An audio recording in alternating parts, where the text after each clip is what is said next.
The National Rifle League 22 October Course of Fire, this week on Mail Call Mondays.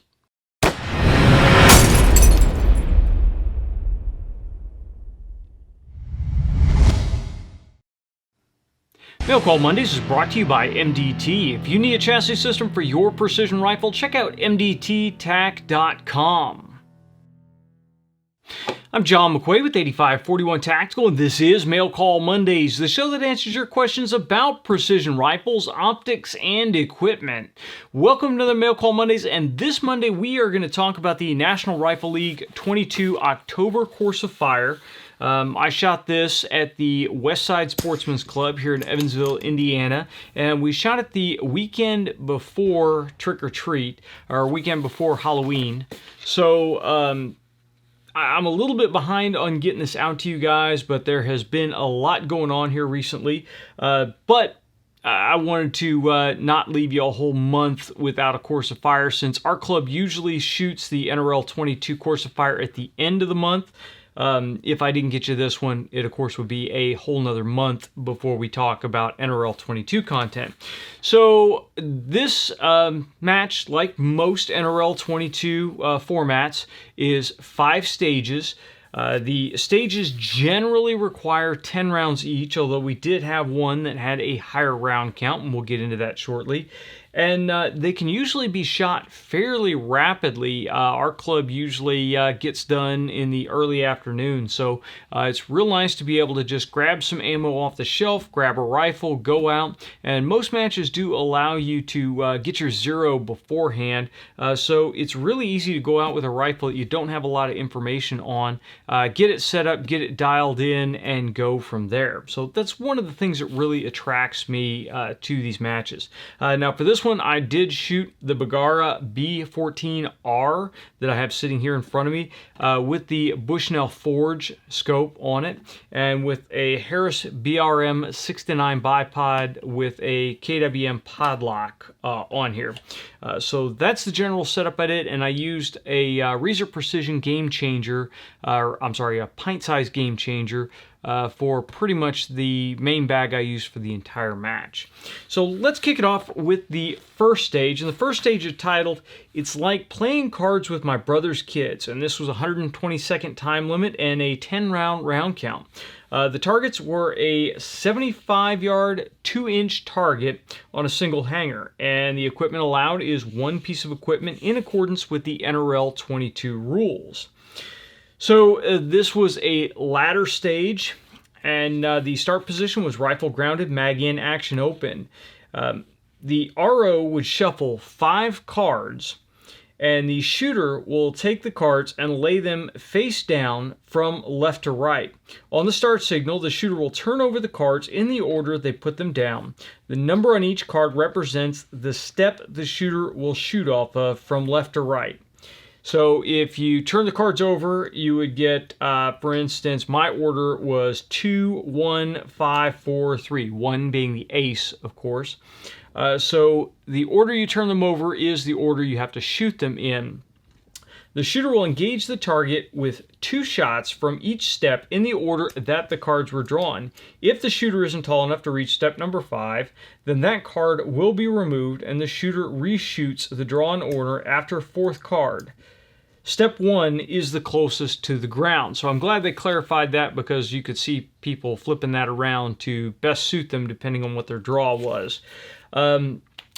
This one, you had to have a little bit of good memory for it. So you flip the cards over. You have to remember what the order is you shot them in. Because for us, it was about 5 yards between the shooting position and the bench where we had the cards laying. So if you forgot your order, you'd have to go back and look at the order and then go back and get on the ladder. So you wanted to remember that. I always just translate it into a number sequence. 5-digit number sequence is fairly easy to remember. And so for there, it's just getting on the ladder, getting stable, and getting your hits. With the Reeser Precision Game Changer, or the pint-sized Game Changer, it's easy just to flip it so that the lobes are up on the bag and it sits really nicely on steps. I have just enough room with the height of the B14 setup here to fit between the steps easily on top of the game changer. If you start getting a really tall rig, you can have problems threading the rifle in and out quickly. So no problems there. I didn't have any problems just getting in position, but I did notice my magnification was turned up a little bit too high, and I tried to fight through it instead of just grabbing the mag ring and flipping it down. I've got a cattail on this. I have no idea why I didn't use it and just crank my magnification down, but I kept losing the target when I moved to the next step, and it would take me a little while to find the target. We are working with a narrow range bay, so there are quite a few targets scattered out there. Neil did a great job with our targets with putting little target designators next to them with a different color flag and a number on it, so you know what target is part of your array. But it's still, sometimes you can swing off and go, oop, that's not my target, that's not my target, there's my target. So running lower magnification definitely helps that. I got 6 hits in total out of it, 3 misses, and I timed out, I believe, before my last shot. So I timed out on the last step and didn't get all my shots off there. So overall, I wasn't feeling great about that. One thing I have noticed about this is setting up on the ladder. This rifle is not balanced superbly. Ideally for the ladder, I kind of want to be balanced right in front of the mag well, and this gun obviously is not. Now, it's balanced somewhere right there or so. But when you set it on a flat on the ladder, it wants to tip backwards, so you have to use a little bit more body control to keep the rifle set up there. And when you do that, you induce a little bit of jitter in the ladder. We're setting the ladder out on grass, so it's never perfectly stable. So that was it was a fairly simple stage to go forward, as long as the wind didn't blow your cards away and as long as you flipped the cards quickly, so you didn't waste a lot of time. You did not want to flip the cards over and then spend a lot of time looking at them and remembering them. You want to flip them over, get your sequence, and then get on the ladder rapidly. So that was stage number 1. Stage number 2 is Tank Trap Terror. And this was 120 seconds and a 10-round round count. We had 2 targets. We had a 1.5-inch target at 68 yards on a single hanger, and we had a 4-inch and a 2.5-inch target on a double hanger at 50 yards. Equipment was 1 piece of equipment in accordance with the NRL22 rules, and that could be used on the tank trap only. A sling is the only piece of equipment that's allowed during the positional part of the stage. Points were 10 points per impact, 100 points possible. The start position is standing, rifle, and all gear in hand, mag in, action open. On the start signal, shooter will take a position on any tank trap tip and engage the 1.5-inch target with 2 shots. Shooter will then transition to a standing position and engage the 4-inch target with 3 shots. Shooter will then move back to the tank trap and engage the 1.5-inch target with 3 shots from the rope on the tank trap. Lastly, the shooter will move to a prone unsupported position and engage the 2.5-inch target with the final 2 shots. The rifle must be centered on the rope and not touch any part of the tank trap. So, we all kind of agreed there was nothing that should have been difficult about this stage, but this actually was a fairly difficult stage. I got 6 hits out of it. I got 1 hit from the tank trap tip, which I don't know why I didn't get both hits on that. I was set up with the game changer, again, right in front of it. It felt steady. We were getting gusts of wind, but I don't think the wind got me. I think I just broke the shot poorly. So I only got 1 shot there. And then when we transitioned to the standing position, a sling, I took a gamble on this because we're moving back and forth between positions where one is slung, one is not. So I decided to go without the sling, not use a sling at all on this one, because I figured the time that I was going to waste getting slung up and getting tight with the sling was going to hurt me in the long run. So I decided to go without it. I don't think I lost too much without the sling. I dropped actually two of the shots from the standing position. I might have gotten those two shots with a sling, maybe not. But when I went back over to the tank trap and got on the rope, this one is a little bit more difficult because usually when you have a rope between two solid points, you want to try to get as close to one of the solid points as you possibly can. I lost some points at the Nationals on a stage like this because I didn't go over and just pin the rifle against the solid point. Well, in this one, they actually wrote into the rules that you couldn't do that. So you couldn't slide the rifle over and hold it against one of the limbs of the tank trap to get stable. You had to shoot from the middle portion of the rope.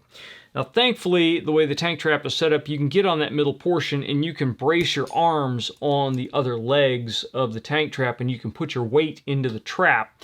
So you're basically pushing the rifle against the rope and then pinning your body against it, and that kind of tightens everything down. So from that position, I did get 2 hits on the target, and then I moved to the prone unsupported position, and it was money from prone unsupported, and I got my 2 hits there.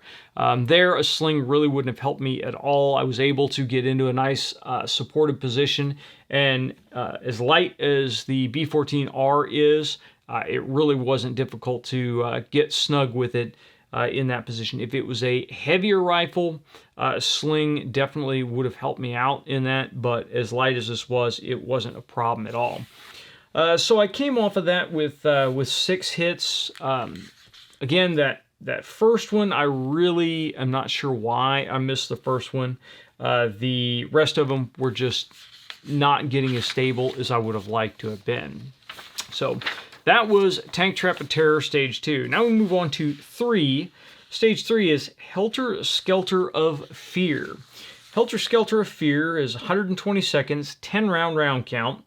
And we had a 2-inch target on a double hanger at 100 yards, and we had a 0.5-inch swinger on the Know Your Limits rack at 25 yards. The equipment is 1 piece of equipment in accordance with the NRL22 rules.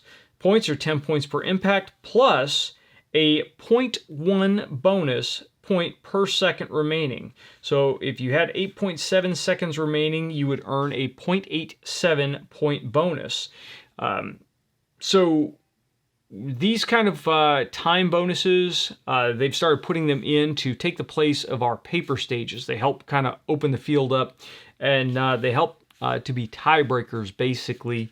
And I really like these better than the paper stages because they require you to push a little bit. Sometimes I'm not paying attention that it is a time stage and forget about that until after the fact. That was the case on this one, but I still actually did fairly decent on this one. So the starting position is standing, rifle and all gear in hand, mag in, action open. On the start signal, the shooter will take a prone supported position and engage each target with 1 shot, starting with the 25-yard target. So 25, 100, 25, 100, 25, 100, etc. Once all shots have been fired, the shooter will let the RO know that they've completed the stage to stop the timer.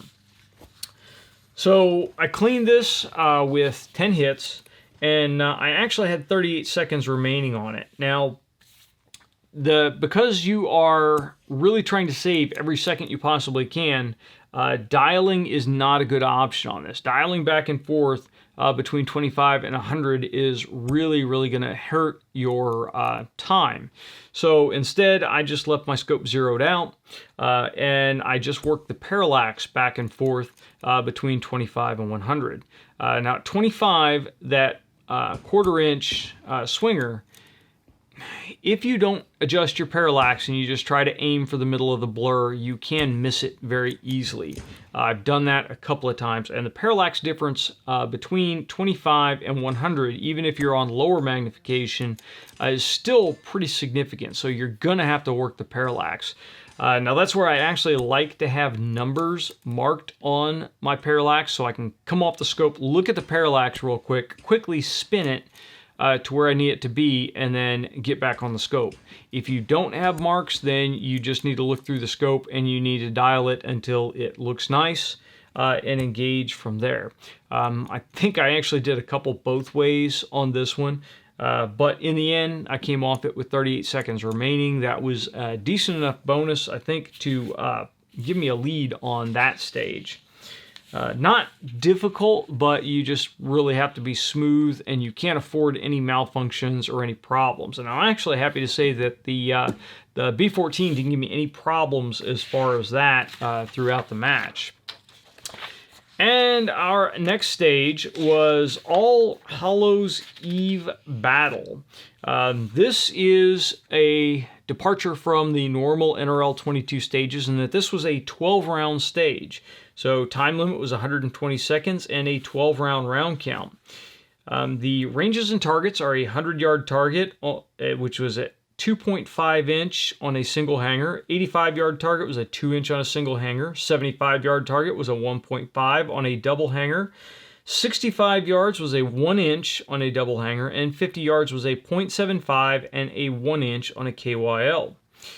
The equipment you could use was one piece of equipment in accordance with the NRL22 rules, and points were 10 points per impact, 120 points possible. The standing position is rifle and all gear in hand, mag in, action open. On the start signal, shooter will take a prone supported position and engage each target from far to near with one shot each strong side. Shooter will then switch to support side and engage each target from far to near again with one shot each. Note, support side means support eye, shoulder, and hand. Shooters can either use a magazine extension or do a magazine change for the additional rounds required of the stage. So, I have a couple thoughts on this, but first we'll talk about how I shot it and how I screwed it up. And then we'll talk about why I don't really like the format on this stage. So first of all, I got 8 hits on it. I fired 10 shots, expended, I got 2 misses, and I timed out before I actually finished the full 12 shots. So first thing is, this is one of the few times that you need a dope card for a NRL22 match. It just makes it easier to be able to reference exactly where you need to be and either dial or hold. Again, this is a time stage and you're only expending 1 shot on each target, so I chose to zero out and just hold over for the different targets. You could have gotten away with this without a dope card holder on the gun and just write your dope down on a piece of paper and set it on the ground next to you, since this was a prone stage. But I find it easier just to have the dope card on the gun through one of the various different dope card holders out there. Coltac was even nice enough in the NRL22 package to provide one of their dope card holders. And I'll do a review on this one. I kind of like the format on this because there's very little to go wrong with it. It just bungees around the scope tube, and you've got a little Velcro pad, a little piece of nylon on the back, and then you just write on the front with either China marker, dry erase marker, alcohol pen, whatever you want to do. And it makes it very neat and very easy to put on there. So, and again, those came in the NRL22 membership packets this year, so that was kind of nice. I prefer the dope card on the gun because if you lay paper down on the ground, it can very easily blow away, and then it's something you have to manage. It's something you have to look down at instead of looking forward while you're finding the next target. So that's my preference on that.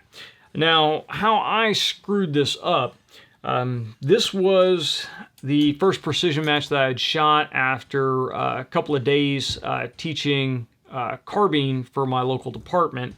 And one of the last things that we went through on carbine drills was support side shooting. And I shoot support side with carbine a little bit differently. I teach it a slightly different way than a lot of people teach it. Normally they teach when you're shooting a carbine and you have to roll out left for right-handed shooters from a piece of cover, then you switch your hand to the forward mag well, you bring your hand back to the pistol grip, you move the rifle over and seat it in the left hand shoulder, and then you utilize your left eye and roll out, and it provides a limited amount of exposure. I teach a slightly different way if you need to be quick and you're flowing through a structure, and that's just take the rifle, move it over to your opposite shoulder, and then use your opposite eye and roll out and engage your target. It is very fast. It's very easy to do that flowing back and forth, and the full reason on why is outside the scope of this video. If you want to see a full video explaining that, leave a comment in the comment section down below, and I'll shoot a video explaining how and why I do support side shooting with a carbine the way I do. But coming off of that, I read the rules. I know what NRL22 wants for support side. I didn't do it. I just slid over, put the rifle in the opposite shoulder, and ran it like I normally do for a PRS match or anything else where I would have to shoot support side like that.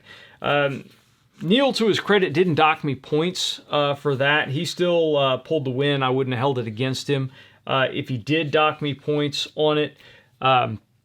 I think the reason is because Neil's seen me shoot support side with this enough that knows that it really doesn't make a difference for me. I do shoot normal support side, not goofy support side, enough that I can generally do equally well with either side. But again, I only came out with 8 hits on it anyway, so I wasn't threatening anyone with my score on this one. Now, the reason that I don't really like this stage is a 12-round round count stage.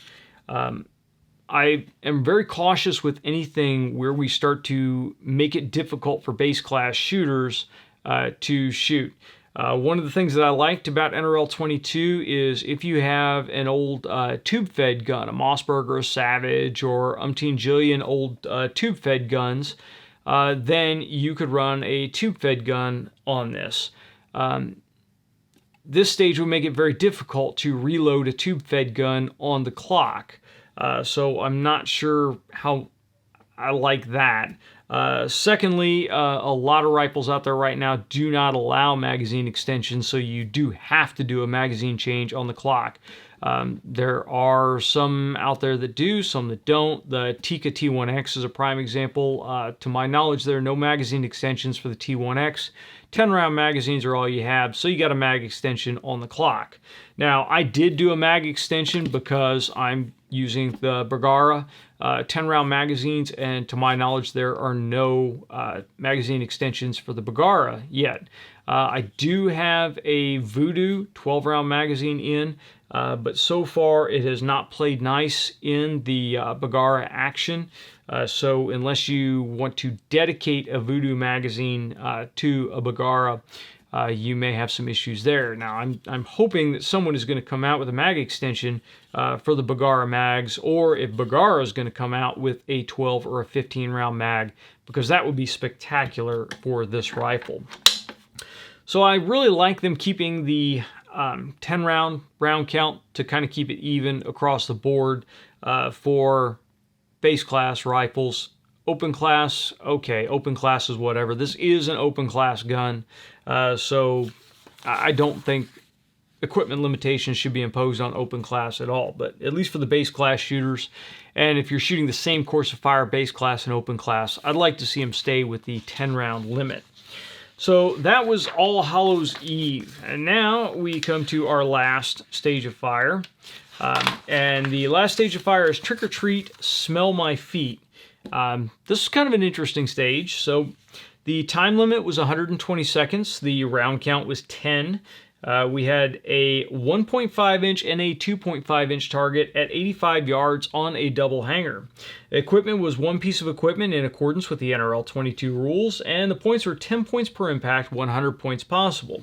Starting position is standing, rifle grounded next to the 5-gallon bucket, mag in, and action open. On the start signal, the shooter will stand by the table with candy on it and say trick or treat. The shooter will take one piece of candy from the table and place it in the bucket. Shooter will take a supported position on the bucket and engage each target with one shot. We don't want you to spill your goodies, so the bucket opening must be facing up. So you can't flip the bucket over. Shooter will repeat the trick-or-treating and shooting process until time runs out or all shots have been fired. So we put a mat down, we put the bucket sitting on the ground, and we were sitting on the grass with the opening up. So the bucket's fairly unstable to begin with. Now Neil forgot to bring candy. So we didn't have any candy to go back or forth, but we went back and touched the concrete table behind the firing position and then went back up and built a shooting position. I used the pint-sized game changer on the close edge of the bucket, and the rules actually didn't say how the rifle had to be set between the trips back and forth to the candy. I said you had to be grounded on the ground to start with. So what I basically did is bolt back. I turned the rifle on its side and set it across the bucket, so everything stayed balanced right there while I went back and then came back, and it was just a quick matter to set the rifle up, set it back into position, and engage. I didn't have the confidence because, again, of the balance issues with the rifle, the way it's set up right now, that I could just leave it in shooting position on the bucket. That would have been ideal, but that just didn't work with this setup. If I was shooting the T1X in the ACC chassis, that has enough weight on the fore end that I could have just left it in position on the bucket and bounced back and forth, and it would have been significantly easier. The shooting position was not very stable. I had to keep quite a bit of pressure on the portion of the rifle over top that lip of the bucket, and of course it kept wanting to flip backwards on me, so it did take quite a bit of English on the gun to keep it in position. I only ended up with 3 hits, 5 misses, and then I timed out. I didn't hear the timeout call, and I got 2 hits after time expired, so I did eventually figure out the position and get the things that I needed to work, but it was too late in the firing sequence to really do me any good. 3 hits on this stage really hurt me, and it just really knocked me down quite a bit in the point standing. So I ended up coming in second place for this match. Not my greatest performance. It really didn't do the gun justice, but the problems were pretty much all my own. The Bergara performed just absolutely amazingly, and again, I want to thank Bergara for sending the B14R out to us. We do have the full review coming up very soon. Right now, I've exceeded 1,000 rounds through the rifle, so I've got a pretty good idea of what it likes and what it doesn't like. We've shot a wide variety of ammunition through it, and it has worked very, very well. They were even nice enough to send me out a couple extra magazines, so for stages like this 12-round stage on this one, I had spare magazines. The gun comes with one, but spare magazines are always nice things to have. So overall, not the greatest performance. I had stages on this I liked, stages on this that I didn't like. I like when we have to shoot from support side because it's something that people don't often practice, and they really should. I don't like the fact that the unsupported stage for this was only partially unsupported, and I didn't feel that it would be a good decision to leave the sling on the gun throughout the stage. I thought it was easier just to manage it without the sling. But I want to hear what you guys have to say about it. For those of you that have shot the October Course of Fire, did you use a sling on the tank trap stage, or did you go without a sling on it? So drop that comment down below. And that's going to do it for this Mail Call Mondays. I just want to give you guys a quick rundown of the October Course of Fire. I'm really looking forward to shooting the November Course of Fire, although I haven't even read it yet. And we're going to see if I shoot the B14 in this configuration again, or if I drop it into a chassis. So tell me what you guys want to see. Do you want to see it shot in the stock again, or do you want to see me put it in a chassis system and run it in a chassis and see how much better it performs at these matches. So drop that down in the comments below. And that's going to do it for this Mail Call Mondays. If you guys like the video, please make sure you like, share, and subscribe. And make sure you click that little bell icon so YouTube will let you know when we release new content. If you guys want to help support the content that you know and love, please check us out over on Patreon. And until next time, get out and shoot.